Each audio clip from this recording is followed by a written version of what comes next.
Good morning, afternoon, or evening, everybody. This is Dano, and we're here for episode 5 of Adapting to Life podcast. Today, I have my good friend Kate Lutgen, and we're going to talk all about her journey to where she is now and all the things that she has done in her surprisingly long life, because she looks like she's 22. Oh my God. I'm an old biddy. Good start, eh? All right. Welcome, Kate. Hi. What got you started on this journey, and where did it start? On this journey. Okay, be more specific about what journey, like Life, fitness, helping people with overcoming addictions, sobriety, all the fun things. Okay, well, let's see. I'll start with my sobriety journey, I guess, because that's probably the biggest portion of my life. Okay. I guess. So I attempted to get sober when I was 18 years old. Okay. I had gone to treatment at 18 because my life was an absolute mess. And I knew that was something, I knew that what I was doing was not what I was supposed to be doing. Like, that was not the life that I was supposed to be living. And kind of back up, I guess. I mean, I grew up in a very loving home, super supportive home. We didn't talk a lot about our emotions. Lots of things were more like, if we just don't talk about it, then it's not real. So that's kind of like when I started using, maybe if we just didn't talk about it, then it's really not going on. So there was a lot of hiding throughout my use and drinking. So I started drinking and using only when I was 15 years old. I was in high school, and what kind of sparked that is, I would smoke pot because friends smoked pot. I wasn't really into it, but it was something to do, probably something to like fit in with the kids. In high school, I was a big basketball player. Like that was my thing. I played varsity. And so even that was a big deal for being a freshman coming in, being able to try out for the varsity team, and then going in between junior varsity and varsity. At that time, it was like a huge deal. There wasn't a lot of people that got that. Yeah. And so and I was with older kids my entire life, you know what I mean? Like, I just hung out with the older kids in school. But I was raped when I was 16 years old, and that was really like the pivot point to my drinking and using. Okay. So my drinking increased quite a bit, like at party, and I was a blackout drinker. So every time that I drank, the first time I drank, I think I got alcohol poisoning. And that was, you would think like, oh, let's take a break, Kate. You know, that's kind of scary. Not sure if you're alive or dead or going to come back or whatever. But no, that was just, I thought that was normal for me. Like, everybody blacks out when they drink. And so throughout high school, it was mainly just like at parties, you know, and it was just alcohol. I shouldn't say it was just, it was enough for me to be like, hey, that's a lot, you know? Yeah. So drinking and smoking pot throughout high school, and to really just numb whatever emotions came up from the rape. Like, never really processed that. It was very much, it's not a big deal. Let's not talk about it, because that's what I knew growing up. If we just don't talk about it, it will go away, or then I don't have to deal with it. And so when I went away to college at 18,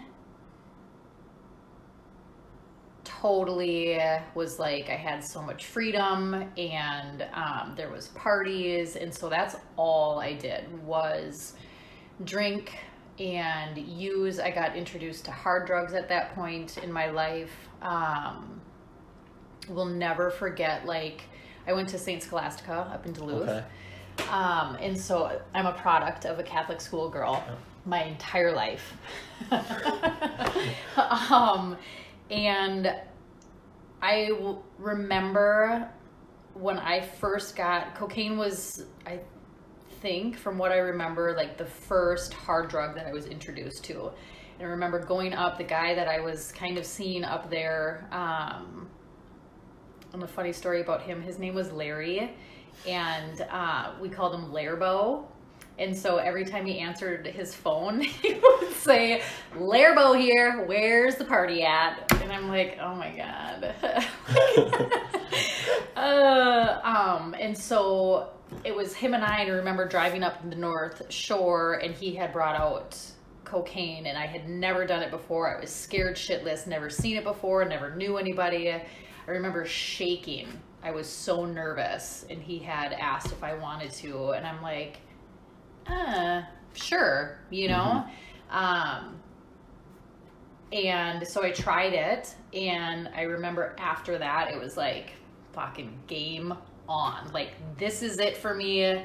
Yes. You know, like I had, finally come into my own. You know, that was the feeling and the high that I chased for really that whole year. Like within that whole year, then coke turned into meth, turned into ecstasy, turned into shrooms, turned into pills, turned into like whatever I could get my hands on. Like I would legit in college go to keggers, and I would go with my own 24-pack of beer, and I would sit on the couch, and I would drink all my stuff first, and then I would move on to yours, you know, and nobody was touching, like that was my baby, you know?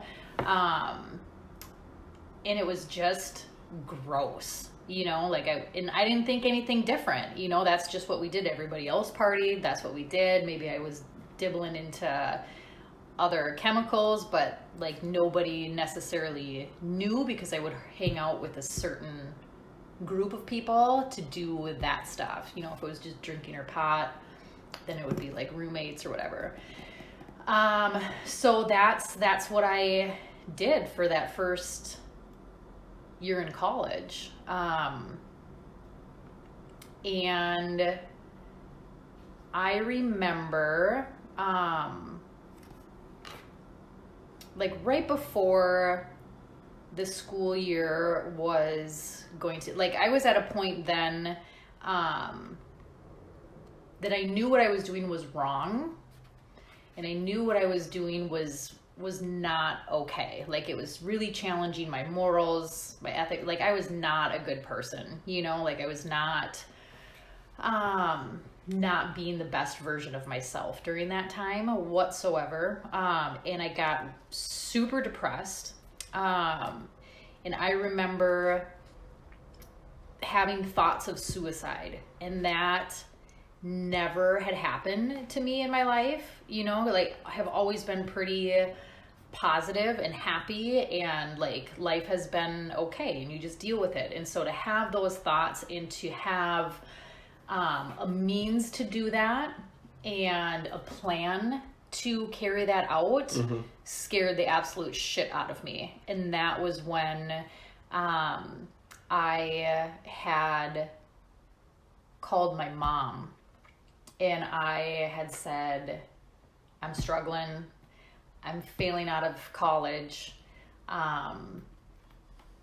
I've had these thoughts. I told her absolutely everything. Like I was just at that point where it's like, I got to do something different. And so that's what kind of motivated me to call her and just spew my guts to her, like my poor innocent mom, you know what I mean? Like, so she had said, I remember this conversation, there was like 2 weeks left of school, and she's like, can you just keep it together for 2 weeks? If you need something, like call, but finish out school, we will come up and we will get you, and then we can come home and figure out, because I was like, I need help, like I need help bad. And so she had said that, and I said, okay, I think that I can do that. So I did finish out school. And they came and picked me up, and I went back to the cities. Did not stay sober whatsoever. And while I was doing my thing back home, my parents had been like calling treatment centers and saying, hey, like, we got to get her in somewhere. She's going to die if she continues to do what she's doing and stay out. And every treatment center was full, like weeks waiting list, couldn't get me into anywhere. And she had begged and pleaded with one of the treatment centers in the cities, and it said, hey, if she doesn't get a bed today, she's going to die. And they said, like, sorry, we don't have anything, we'll keep you on the list, whatever. But then like later that day, they got a call and had said, hey, we have a bed opening today. Can you bring her in? And that was September 19th of what, 2000 maybe? Okay. I think it was 2000. So I went and did that, and at that point, that was everything that I wanted to do ever. Like, all I wanted to do was get sober. So I did everything that I possibly could in treatment. I read all the books, did all the homework, all that kind of stuff. And so I was there for 28 days, and then usually your aftercare is, a halfway house, a sober house. Sometimes people get like outpatient groups. My recommendation was to go to a halfway house. And I was totally on board. I remember sitting in like our little care conference that we had. And I told them, send me anywhere, like anywhere you want me to go, I will go. I will follow through with that plan. And so it was in Houston, Texas. And it was an all-female halfway house, which that had always been a struggle of mine, is like female relationships. When I was younger, I always got along better with guys. I had an older brother, and so I'd hang out with friends of his. But it was probably one of the best things that, to develop and learn how to have relationships with females. So I went to Houston, Texas. It was fantastic in the halfway house. I am not a Southern person, so it was hot as fuck down there all the time. And it was a 3-month commitment. So I did, for the most part, everything that I was supposed to do when I was there. I remember kind of getting back into that I can do this on my own mindset. Like, I'm okay. I've been sober for, a few months or whatever. I feel like I've got this thing, like, not necessarily that I'm cured, but maybe like thinking maybe that was just, I was 18, I was 17, I'm just experimenting. That's what kids do. And I, technically, I relapsed in my halfway house. We would robo trip, like chug bottles of Robitussin, which is fucking disgusting. And you're out of your mind, during that time. And so there was relapses there, but like mentally and emotionally, total like way before that, Okay. And so I had met a guy, because we had to, at the halfway house, you had to go to so many meetings, like AA or NA meetings. You had to have a sponsor. You had to either work or volunteer. You had to be out of the house at a certain time frame within the day, but had curfew. Like, it was pretty strict, like you had to be home for dinner. You had to go to these groups. I shouldn't say had to, we got to. And I remember I worked at the mall down there at Abercrombie and Fitch. Oh boy. Yeah, I know. And I remember the manager and I started dating. And he was really, I was super codependent back then, super codependent. So any attention from guys was like sweet, you know? And so he was one, and he was a model, and so that was nice at the time. And so, and he knew like my situation, and he also had bunny ears, been sober, he had gone to treatment, all that kind of stuff. So my thought was, oh, he totally understands like what I'm going through, and he can support this, and so this is a really good relationship. That's heavy sarcasm. Yeah, okay. I like the heavy sarcasm. So when I told him my plan of like, I'm gonna leave the halfway house, like I think I got this, and he was very supportive and was like, yeah, I'll come pick you up and you can live with me. And so that's what I did. I left my halfway house, and I remember like the staff or some of the roommates there had gotten wind that that's what I was doing.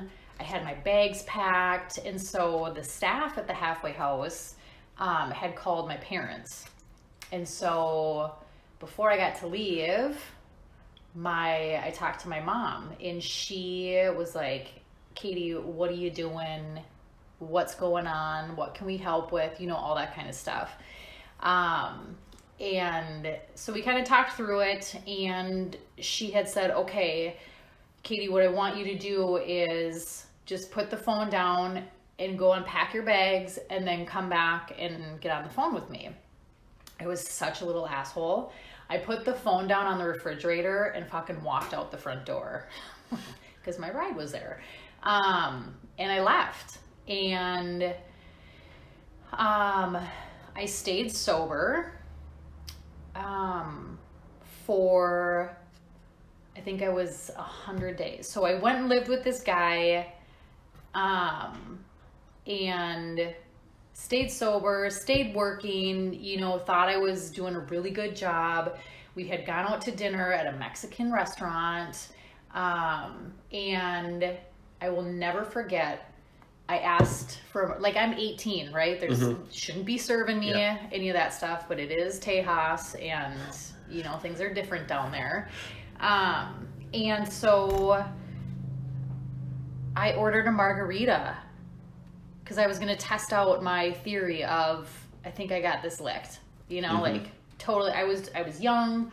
I've got, you know, a good foundation of what I need to do, what I should be doing, shouldn't be doing, all that kind of stuff. And I had that margarita, and it was off to the races. Like, I was down there for probably 9 months. Okay. Longer. And I can maybe tell you like 5 things that happened down there. Because it was just a complete blackout, mixing all sorts of chemicals. Obviously the guy that I was with was not really sober, and struggled with his own addiction for sure. He was a very, very mean individual, and so his personality really came out. He was very abusive physically and emotionally and mentally. Whenever I was told that I could not work anymore, he didn't want me to work. And whenever we were out in public, like walking, anywhere, he forced me to walk with my head down, like, so I could not make eye contact with people. Because he was so insecure that he didn't want other people to either like find me attractive or talk to me, because he was so afraid of me leaving him, you know. So that was our relationship. It was horribly physically abusive. I couldn't write home. I remember getting the shit kicked out of me because I wanted to write a letter home, or I was writing a letter home to my younger brother. And that blew up, and he was like, no, that's not gonna happen, because again, in his mind, it was someone's going to come and take her away from me, you know? And so all I did was just numb all of that pain physically and mentally and emotionally with any and every chemical that I could get my hands on. And I really honestly don't remember a lot of my time down there. And just prove to myself that I can't drink or use casually. Like that's just not in my genetic makeup. And so lived that whole life, and I would get spurts of clarity, you know, like, Kate, you know, this is not the life for you. This is not how you should be treated. This is not how you should be living your life, you know? And so, I would still have connections. Actually, my roommate in treatment, like her and I, it was really weird, but we would like relapse within a week of each other. And I remember calling out to her, and she had even said, like, what are you doing? You know, like, is this what you want to be doing? Is this the life that you want to be living? And the obvious answer is no, but that's a tough question to ask when you are in the midst of addiction, you know? So I would get some of those moments of clarity where I'd be like, is this really what I want to be doing? Like, can I see myself living another year, or being in this type of a situation for another day, another week, another, you know, whatever. And so I had one of those, called my parents, and told them everything that was going on, said that I wanted to go home or come home. They actually drove down to Houston, Texas, which is a long ass drive if you've never done it. Yep. It's a long drive. Yeah. It's not fun. It's boring. And 90% of that drive is Texas. Yeah. Because it's so big. Oh my God, it's awful. So they came down, and what I had to do was I had to pack a bag behind this guy's back, because if he knew that I was going home, it was a really tough situation to navigate, because he was always by my side, didn't want me calling, didn't want me to talk to anybody, whatever. So I had to pack a bag, and I packed the bag and had to hide it behind our air conditioning unit. We lived in a fucking ghetto. Like, it was awful. It was a nasty ass apartment. We had a couple dogs. We were living off of, I got a credit card down there, and it was like a Target Visa card. So like cash advances, and oh my God, it was just disgusting, for me. And so I packed my bag. I had to hide it behind an air conditioning unit. And when my parents came down, my mom and I had to distract this guy, because we didn't want him to know, obviously, that I was leaving, that my parents were just in town because they wanted to come visit, see where we lived. Nobody wanted to see where we lived, like, trust me. And while my dad went and picked up my bag from the air conditioning unit, brought it back to the car, my mom and I were inside and just getting some stuff to, like, whatever, run errands, you know? So that's what I had to tell him is, hey, we're going to go run some errands. We'll be back, whatever. And I remember him asking, you're not going to leave me, are you? I'm like, nope, we're just going to the grocery store. So we're all in the car, about to leave. And my mom, for some odd reason, had asked, do you have your driver's license? Totally random, right? I'm like, fuck, no, I don't. Because he kept everything of mine.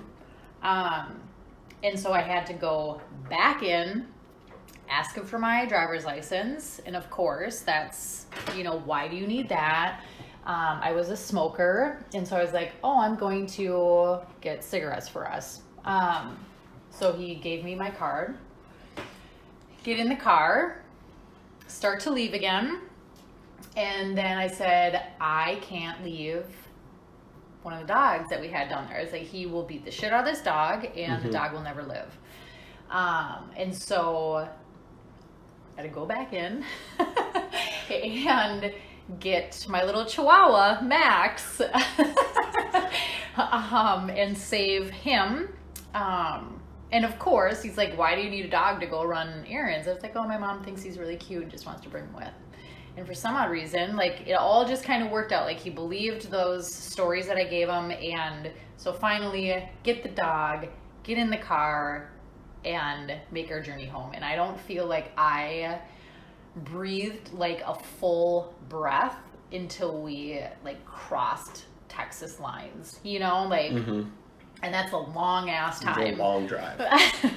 And so came back up to Minnesota. And since I had been in treatment and introduced to AA meetings, I knew that was something that I wanted to do. I knew I needed to get my shit together. And so I started going back to AA meetings. I met my sponsor, who I still have to this day. That's awesome. Yeah, it's super cool. And so I just started doing that, you know, and I went to meetings. I stayed connected with my support group. I was working the steps. Like, I was doing everything that needed to be done in order for me to stay sober. And so I was sober for probably a year. Things were good. I was working. I think I went back to school to just get like my associate's degree. And things were going really well throughout that process. I had reconnected with a couple people from treatment, just like checking in and all of that. And so one of the people that I reconnected with was also mutual friends with someone that we had gone to treatment with. And him, of course, it's a guy, because I have not gotten over that codependency yet.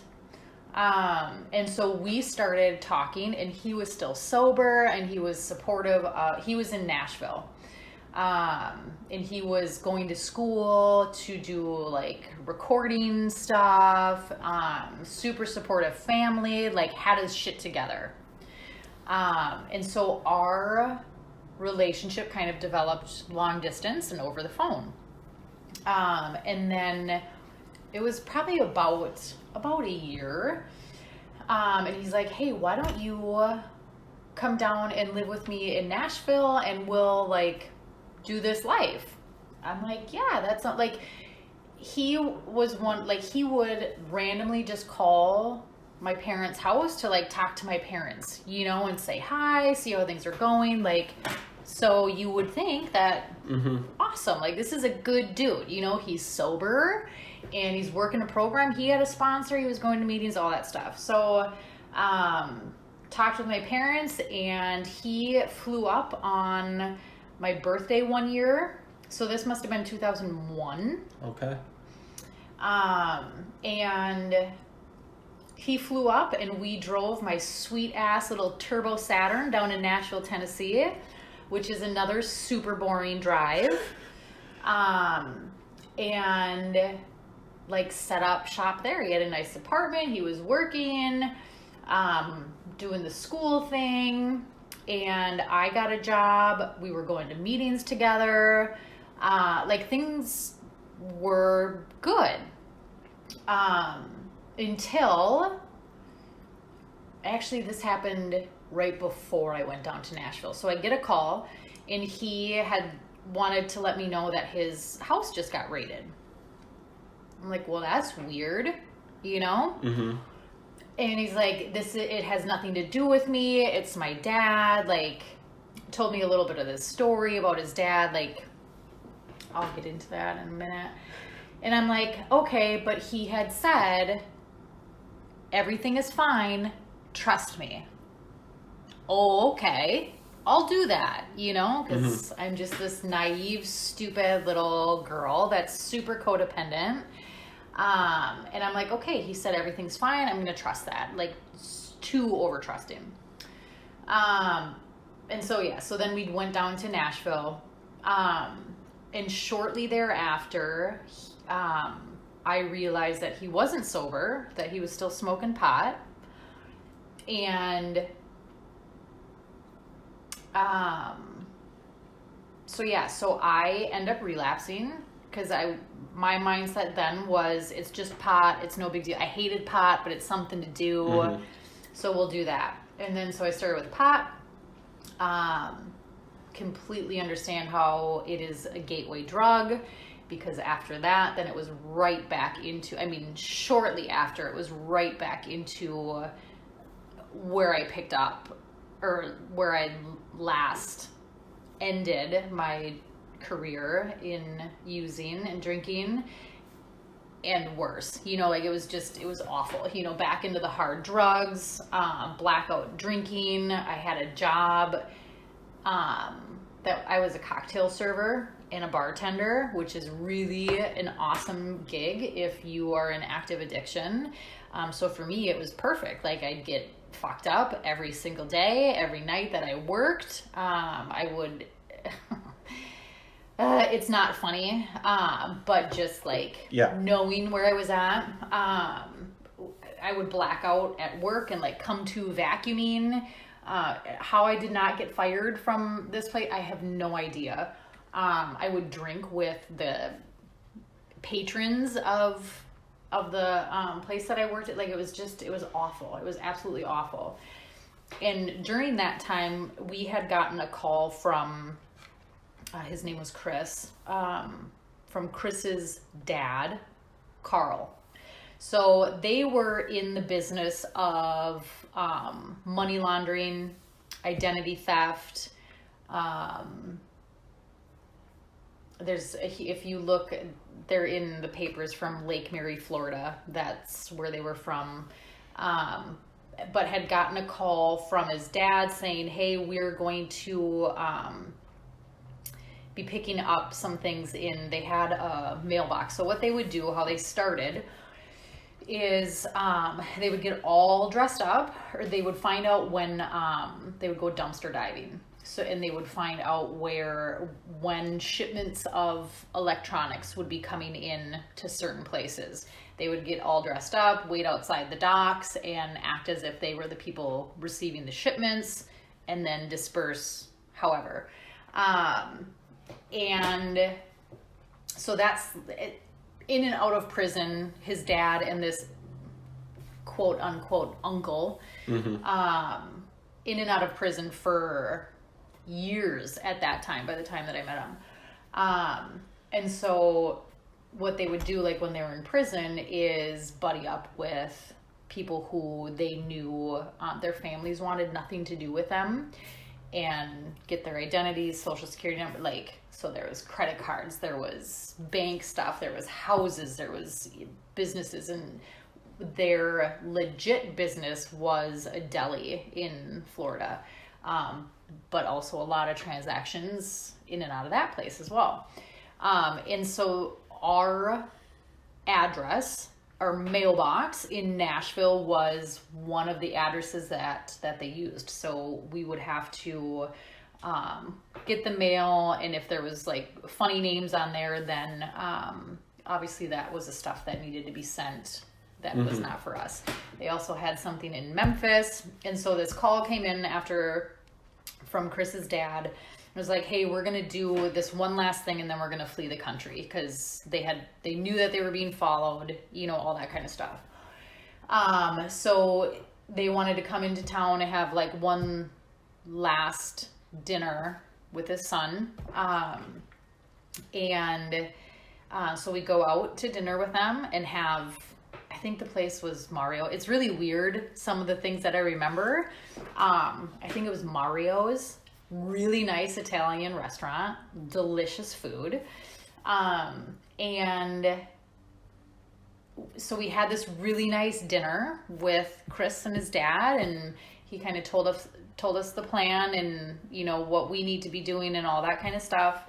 And I legit get my big toe out of the restaurant, and all of these agents come up and are yelling and telling us to get on the ground and saying, are you Carl Albert, blah, blah, because obviously they're after him. And so that was an experience. mind you, I've never had a speeding ticket a day. Yeah. Like, have never been involved with the law or pulled over or anything, you know?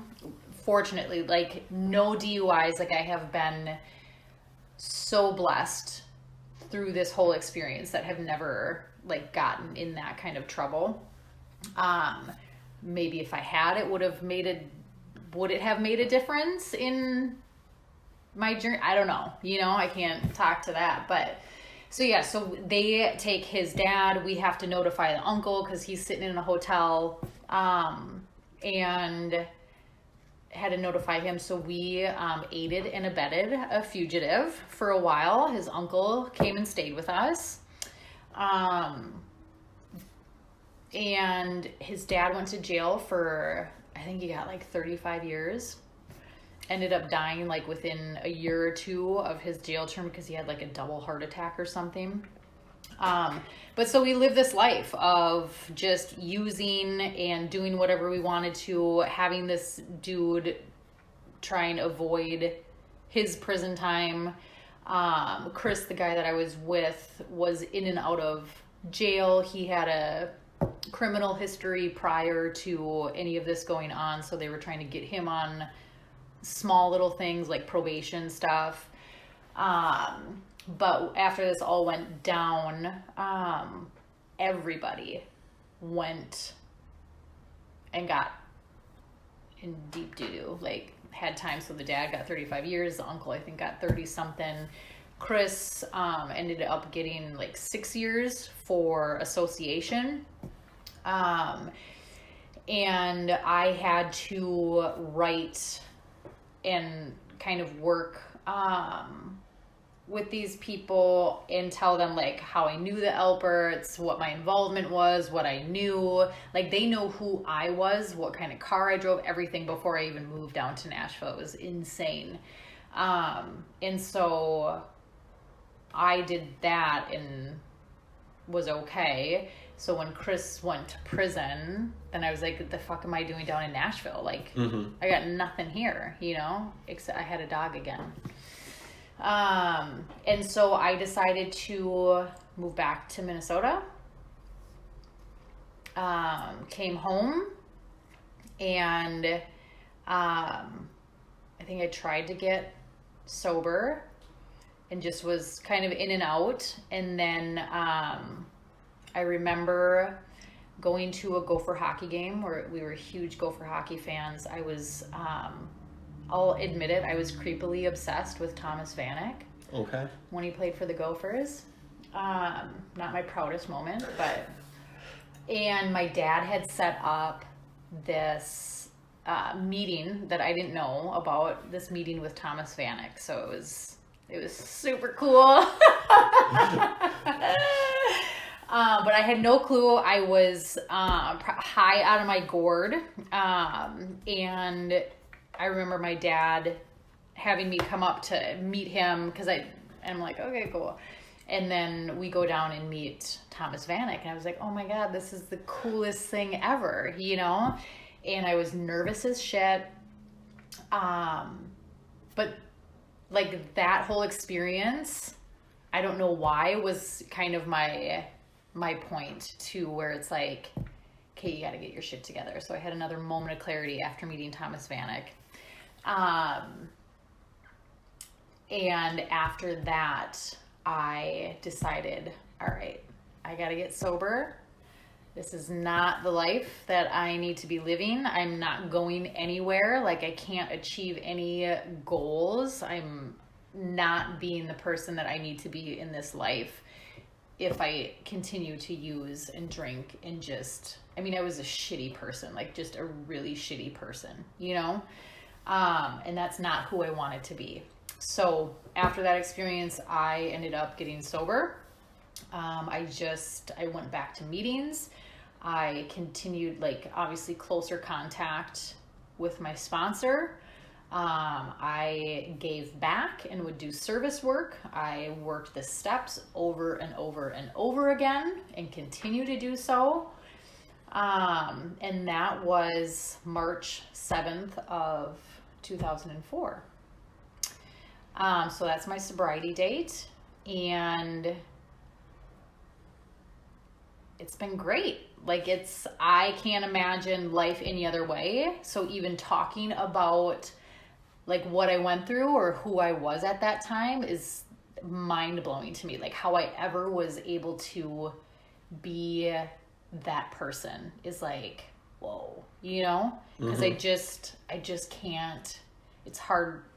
I'll never forget that person because I know that's something that I never want to go back to, but it's kind of like, Kate, that's some shit, you know? Like, I can't imagine doing some of the things now, like take away the using, take away the drinking, like just my behaviors. I can't imagine what that would be like now for me, you know?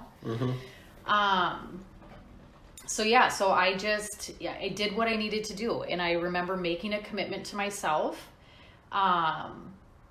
saying, this is what I'm going to do. I'm going to live this sober life. And there's nothing in this life that is so bad that I will ever have to choose to drink or use again, you know?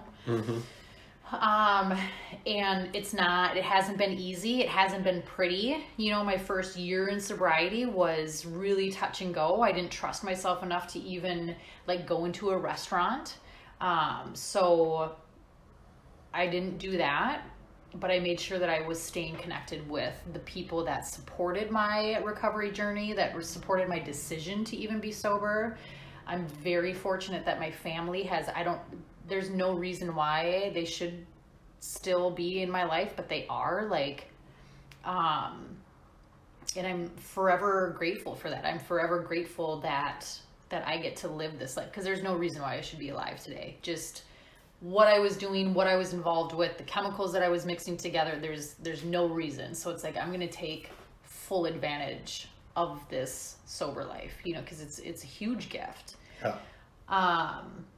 So the first, you know, couple years, like you're just kind of getting your grounding and a better understanding of who you are and what you want to do and all of that. I went through a separation and a divorce in my sobriety.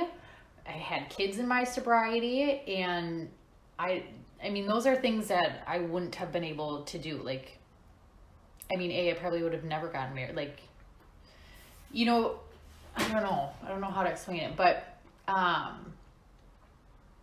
so I,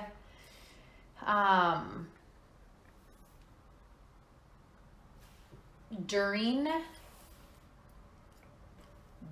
being sober, so I got married, let's see, I met my husband, my ex-husband now, when I was 2 years sober. Okay. Super supportive of my sobriety, like very out of my comfort zone kind of a person. Like I was into, you got to have a criminal record, you got to be a bad boy, you got to treat me like shit. Like that's what I was into, you know? So in sobriety, learning about who I am and what healthy relationships are, it was like, whoa, okay, this guy is stable. He is not somebody that I would have picked on my own. We were introduced through a neighbor of his who happened to be a high school friend of mine's mom, which is crazy. But we connected, and he was really good to me, and he treated me like a lady. He was a gentleman, like just really good. Again, he was stable, had a job, a career, you know, had a house. And that's what I wanted or needed both at that time. I needed that stability and that support with my recovery. And so we dated, got married, had kids, because that's what you do, right? And then during that, I had, having kids was an experience. Love my kids to death, but I do not want to do that again. Pregnancy was not a good look on me. I was an absolute whale, and was very uncomfortable all the time. And after I had my second kid, I was like, okay, I gotta do something, because I was miserable. Mm-hmm. So I started doing yoga, hot yoga, okay? And was doing that all into it. and then there was this certification for a specific kind of yoga called Broga yoga. And it was developed to get more men to practice yoga. So it was a higher intensity yoga. So I went through this training, through this certification, got certified to be a Broga yoga instructor. It was super fun. Like, it was great. And I met my first CrossFit coach through this process. Okay. But throughout this Broga certification, like, and really going through this journey of like getting super in touch with yourself, like, it really worked well with my sobriety, like just what yoga is about, and then my sobriety journey. Like, it was just a really good mix of the two for me personally, you know? And so I really delved into this like self-discovery,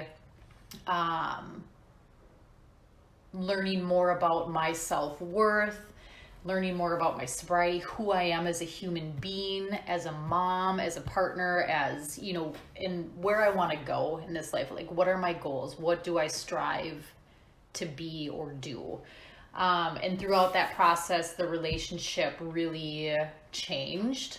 That wasn't supported because I developed, I don't want to say a better version, but just maybe a different version. I can't speak for him, but we were not on the same path. We were not, you know, I wanted to go one direction and he was still on this direction, just could not connect with each other anymore like we did. And so we decided to separate, and then eventually got divorced, because what I was doing with yoga and then eventually CrossFit was not supported whatsoever. Like, I was being brainwashed during this, you know, and I'm like, no, this is me. Like, this is who I'm supposed to be and what I'm supposed to be doing. This shit helps me be a better person, be a better mom. And if that's not supported, like, nowadays it's very much like, if you're not going to support that, then see ya, you know, like, cool, but I can't be around that. So yeah, so that was a tough experience, you know, and then just having young kids, makes it even more difficult. So you just navigate that stuff. I have a huge support system, so I'm very thankful for the people that are in my life and continue to be in my life, especially during that time, because that is what has helped me through, and knowing that I'm an okay person. Like, I'm still a good person even though this stuff has happened. And so that happened. And that's when I started CrossFit, was after this Broga certification. I met my first coach, and he was like, you know, got to know him. Hey, I own a CrossFit gym. Why don't you come out and try it? I'm like, sweet. Super intimidated. And I went. I remember going my first time, and I can't remember what it was or what we were doing, but I remember that feeling of, this is it. Like, this is what has been missing in my life. You know, that intensity, that challenge, physically and mentally. It was another, like, Kate, you've arrived. Like, this is what you need to be doing. And so I just kept doing it, you know, and got really into it and loved it. That helped me throughout my, like, the finalization of divorce. Like, if I didn't have CrossFit at that time, I don't know where I would have been mentally or emotionally. You know, I don't think that I would have gotten through it the way that I did if I hadn't had that, you know. Still messy, but I feel like I came out okay. And so yeah, so I just started doing that. Got into another relationship after my divorce. And so that was what?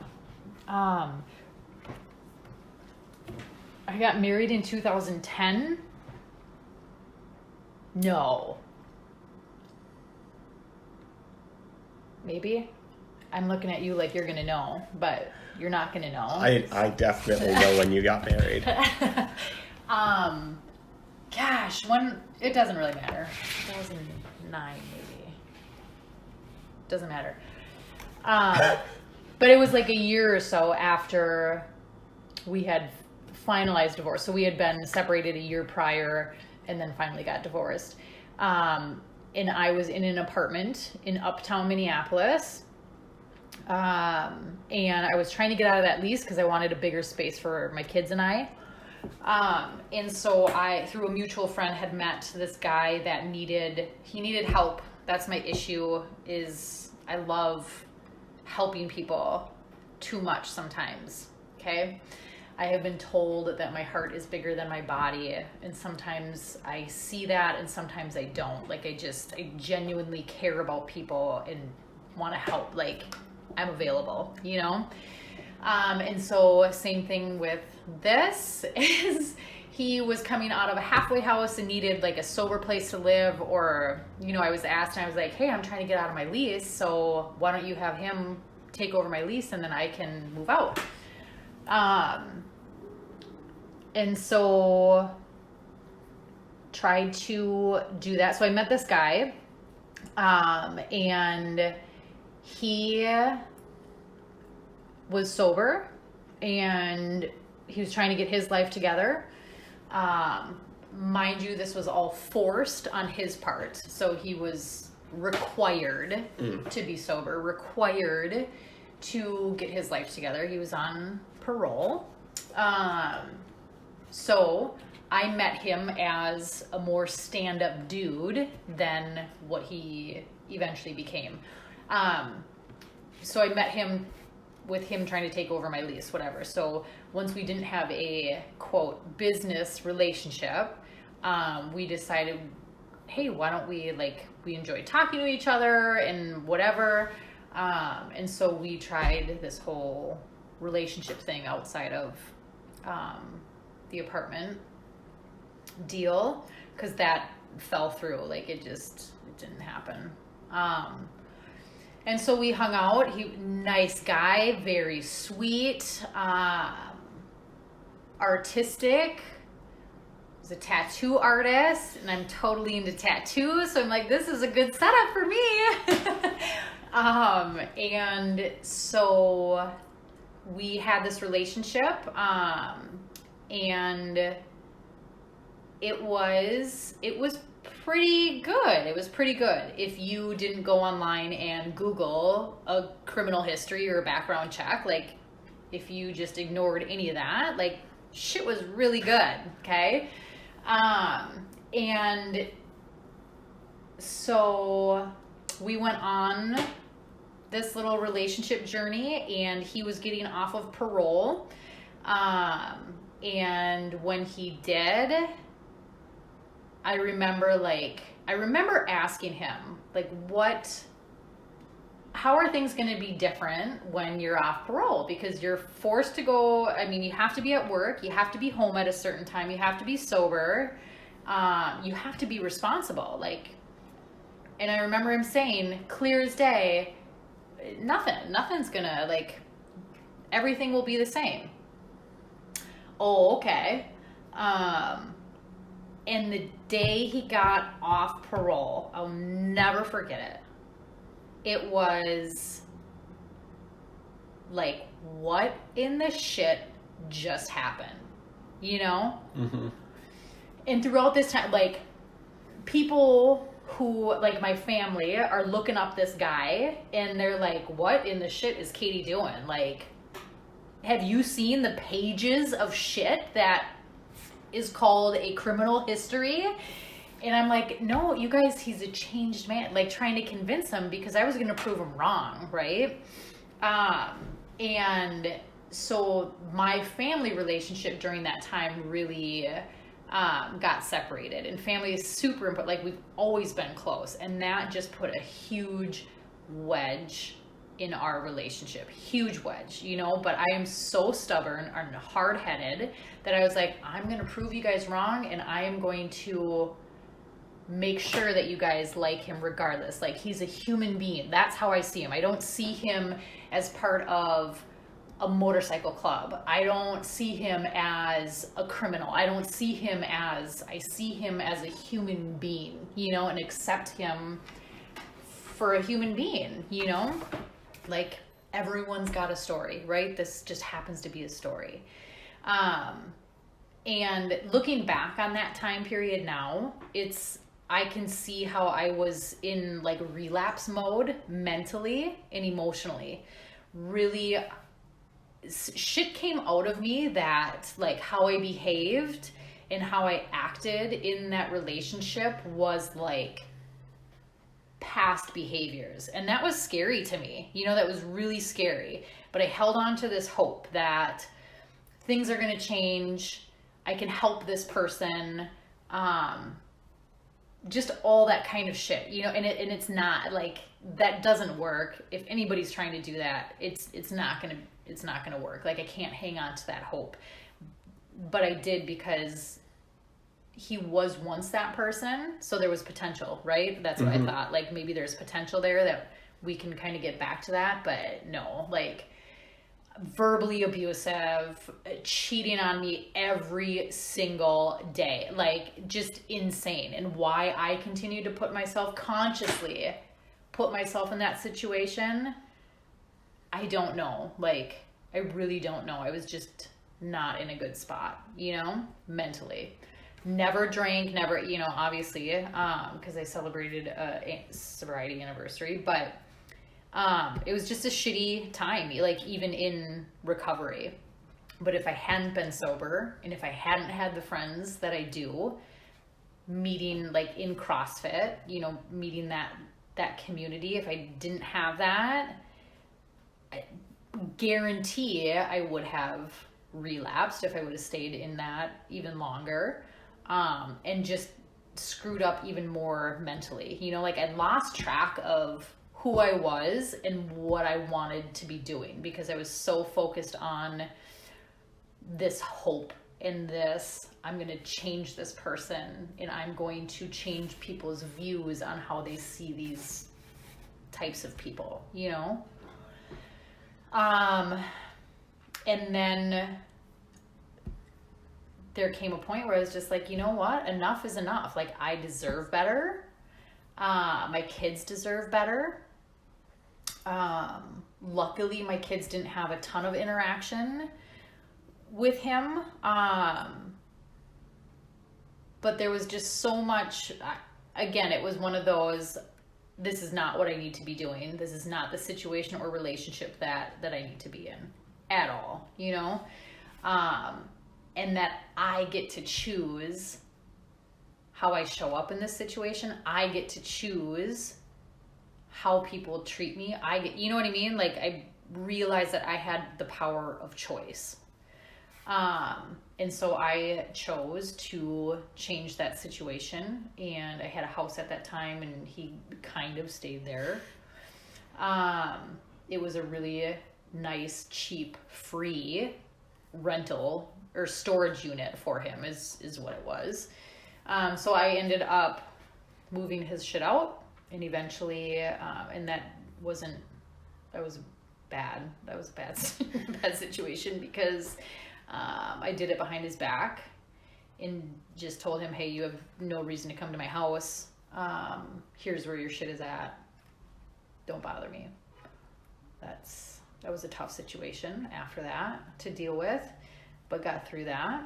And then, yeah, just really tried to recover from that situation, I guess, is a good way to put it. And I'm trying to think of what else. I mean, after that, then I was on my own and took some time for me and really helped get back to like who the core of Kate is. They're not coming for me. Don't worry, Dano. It happens so often. Like every 2 hours, there's just 10 minutes of sirens. Yeah, don't worry. I'm not. It's not. That's not my call. That's fine. It's fine. It's probably mine. I probably did something.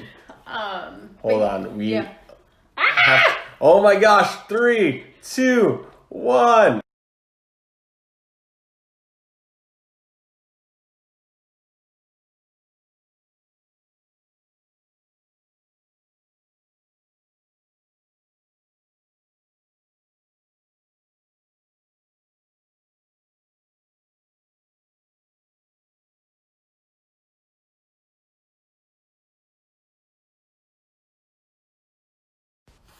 Sorry for the break there, folks. Kate's story is just amazing. Yeah, right. So we hit the 1 hour time limit on part She just one. talks too much. So back to our regularly scheduled programming here. Oh my God, part dos. Part 2. Man. Yeah, so after that relationship, just really trying to get back to who I am and what I wanted to do in my life, and kind of navigating how I wanted to show up, not only for myself, like how was I going to be a better person after all of this? How was I going to be a better mom? How was I going to be a better daughter, a better sister, a better niece, a better friend, you know? So really just did a lot of work in regards to all of that stuff, you know, throughout all this, still go to meetings, still connect with my sponsors, still, you know, lean on my support system. And that's what honestly gets me through, even to this day, is I need those people in my life. You know, I'm a really good hole digger. Like I can get myself, my friends and I joke about this all the time, that I'm really good at digging holes. And so my goal is to maybe be a little less good at, like, that's success for me these days. Like Shia LaBeouf. Yeah, I have gotten a lot better, but it would be great if I didn't have to dig myself into those holes and then be like, oh my God, what did I do? And then have to have people come in like they did to get me out of the hole. And I'm so grateful that I have those types of people in my life to do that. Otherwise, I would still be in the hole, digging deeper and deeper, you know? And so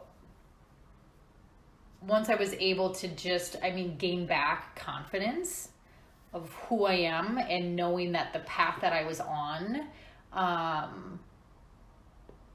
was what I needed to be doing, you know, knowing what my worth was, knowing what I deserved, knowing the type of respect, not just in relationships, but in friendships too, you know, and really, I believe in rawness, realness, authenticity, genuineness. So my circle is quite small, and I'm totally okay with that, you know, because you don't find that stuff in this day and age very often. So when I do, for me, it's like I hang on to those people and I love super hard all the time, you know?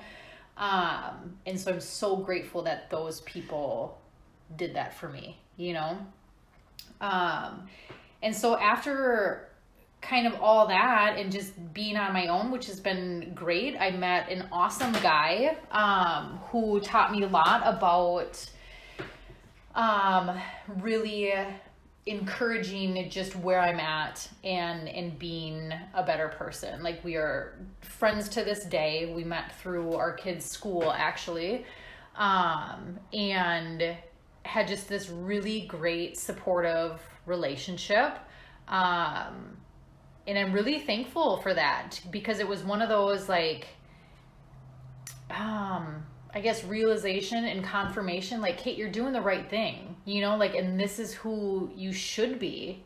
And this is not like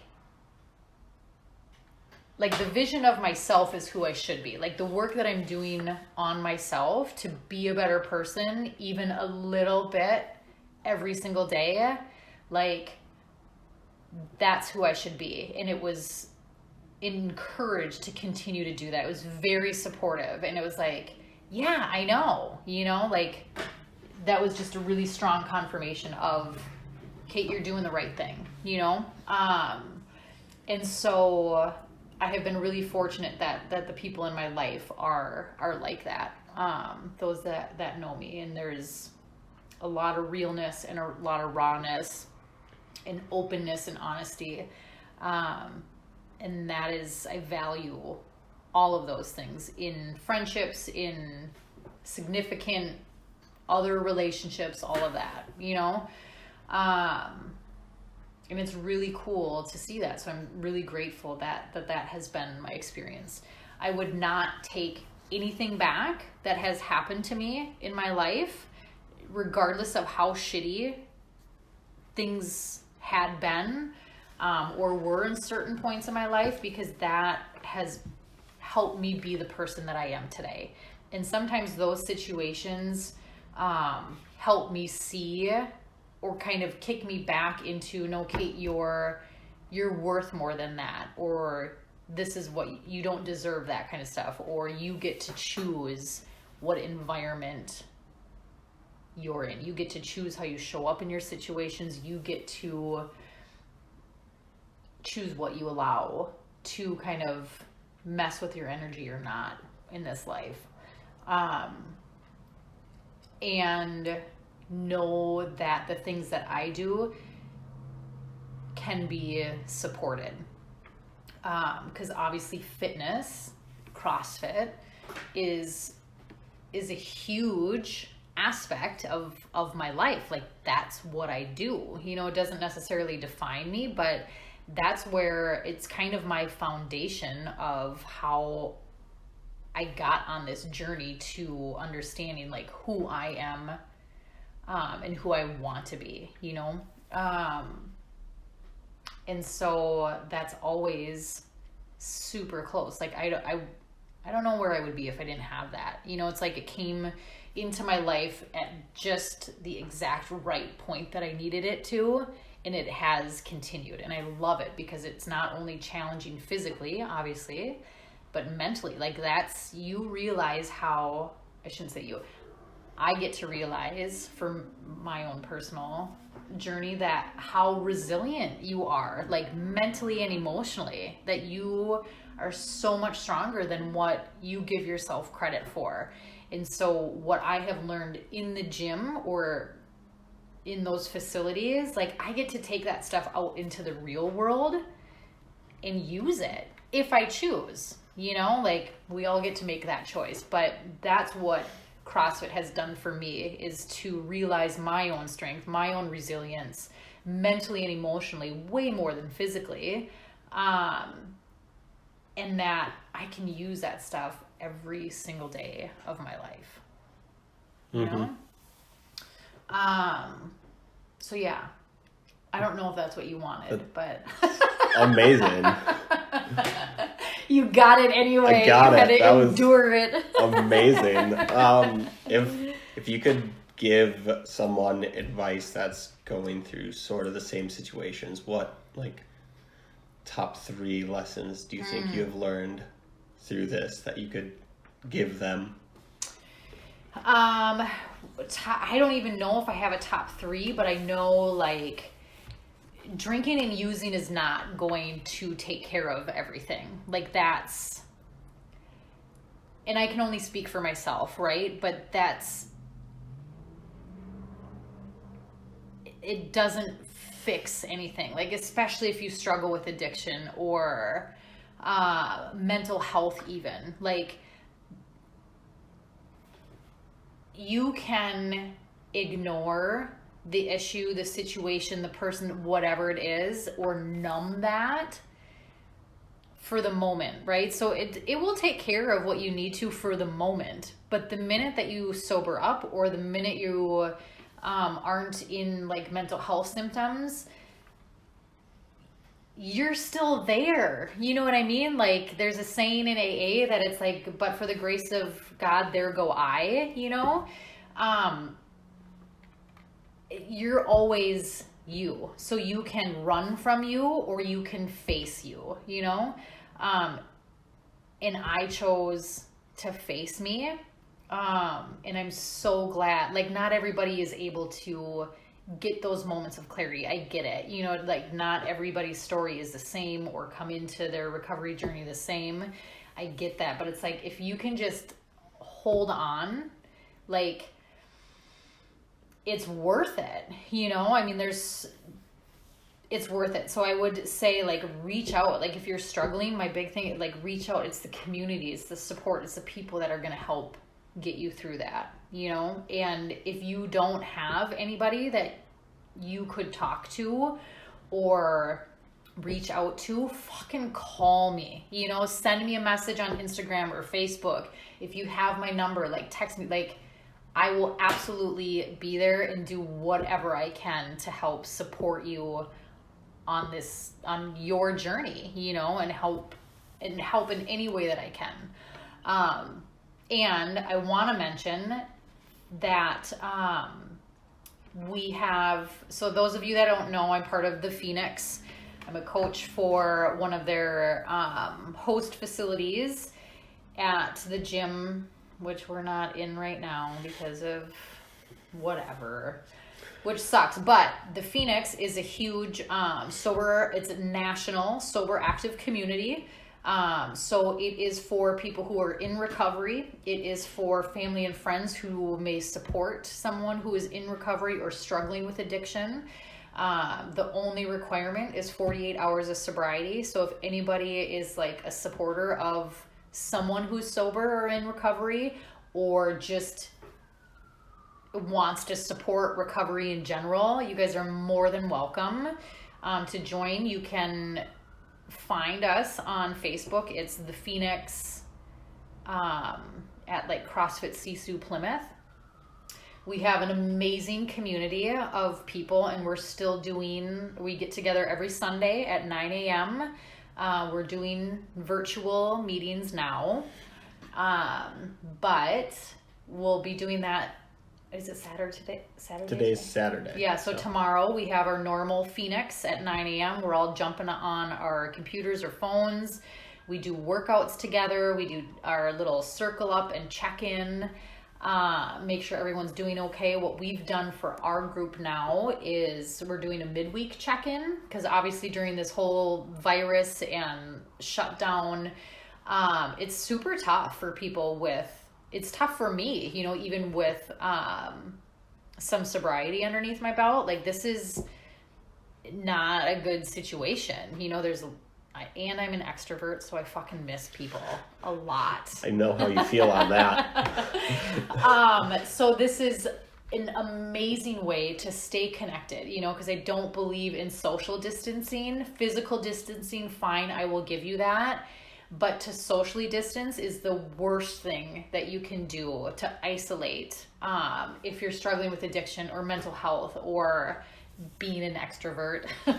Like, stay connected, you know. So that's what we're choosing to do. And so we are doing a midweek check-in for the Phoenix, where we just jump on a Zoom call and check in with each other, see how the week has been going, what we're going to do from that Wednesday to Sunday to stay connected, to self-care, all that kind of stuff. And it's been amazing. Like, it's super cool. And we have an event that we're going to be doing. It's a virtual 5K, because as some of you may know, Kate started this stupid thing of doing a 5K a day. And I'm going in between running and rowing, which is fantastic. I love it, right? Movement, I need to move.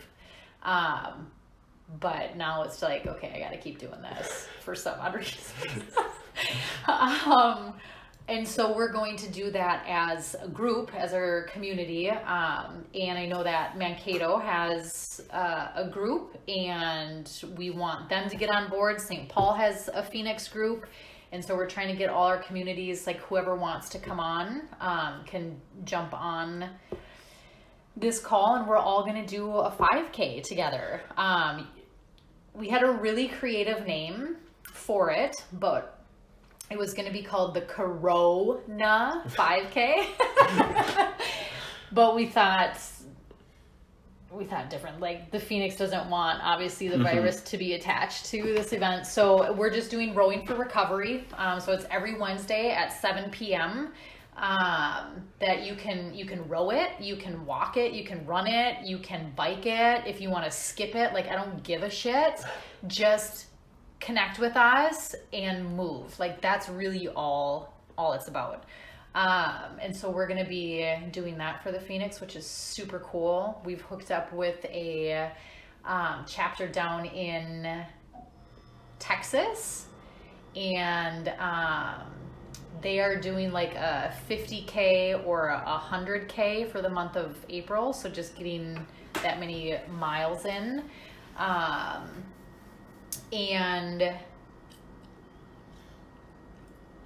yeah, it's just good to see all of, like, I feel like people are coming together more and more, especially during this time, which is super important. But again, it's for the people that may fall through the cracks, or I know it's tough to reach out to people. Like, that phone can be 5,000 pounds, you know, to be able to call somebody. But I just highly encourage people, like, reach out, FaceTime, you know, like, whatever it is.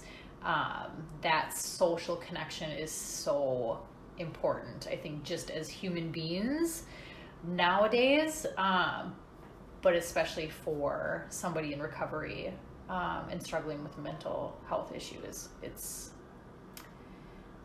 the lifeline, I feel like. So Yeah, that was amazing. I think a lot of people are gonna just hit you up for like the next fine. like year now. That's totally fine. I'm on board. Like, I'm opening that door for people, you know. Good. And that's whoever needs it. Like, even if it's, I tell this to even the patients that I work with during the day for my day job, is I don't care if you just need to word vomit stuff out or just get something off your chest. Like, that's what I'm here for. Like, call me, you know, text me. It doesn't matter. I'm totally open. And again, like, I am so passionate and so, like, like, this is it, you know, this is the life, that I will do whatever I can in my power to help support someone or walk side by side on their journey with them. Because that was so freely given to me that this is the least, like, this is my service work, right? This is me being able to give back. And it's the least that I can do for what has been so freely given to me. That's awesome. Anything else you want to share today, Kate? I mean, we brushed on it a little bit, but we brought up tattoos for a little bit. Yeah. To talk about that kind of stuff. You have Fearless on your knuckles. I do. And then you have a moose on your stomach. I do. And then like 100 other ones. Yeah, I've got a few tattoos. I don't know. People ask all the time, how many tattoos do you think you have? I'm like, fuck, I don't know. Like, I stopped counting. Do I count each finger? Exactly. Like, is this considered 8 tattoos or is it 1? I would consider it 1, but whatever. I have plans for more. Awesome. Yeah, but obviously not until all this is over with. If you guys are looking for a bomb-ass tattoo artist, go hit up Charlie Forbes. He's got his own shop now. He's at Stone Arch, but cool-ass fucking dude. Like, the best, I believe. He does really good work. Yeah. Tattoos and tacos. Go eat your tacos. I don't care if it's Saturday. Make some fucking tacos today and eat them. That's awesome. Yes. Well, where can people find you? What's your Instagram? Do you have a Twitter? Because Twitter's making a comeback. Is it? No, I don't have a Twitter. I don't tweet. Is that what the kids call it? I don't know. I feel like I'm too old for that. I don't even have a TikTok. Oh, no. I know. Neither do I. You can find me on Instagram. It's kdiesel13, which is just a joke, but whatever. kdiesel13 or Kate Lutgen on Facebook. Go follow the Phoenix CrossFit Sisu Plymouth. You can find me on there. I think that's really it. YouTube. I got a vlog. Oh boy, there we go. I know. It's called Let's Talk About It. All right. But I haven't put a lot of shit on there lately. So this is inspiring me and motivating me to pop on there a little bit more. Awesome. So thank you for that. Yeah. Well, thank you for everything. Anything else you wanted to add? I don't think so. All right. I don't think so. I guess that wraps it up, folks. I hope you enjoyed. Stay safe out there. Stay like 6 feet apart or whatever. Yes. Buy Zoom. My stock needs it. That's it. There you go. Peace out. Peace out.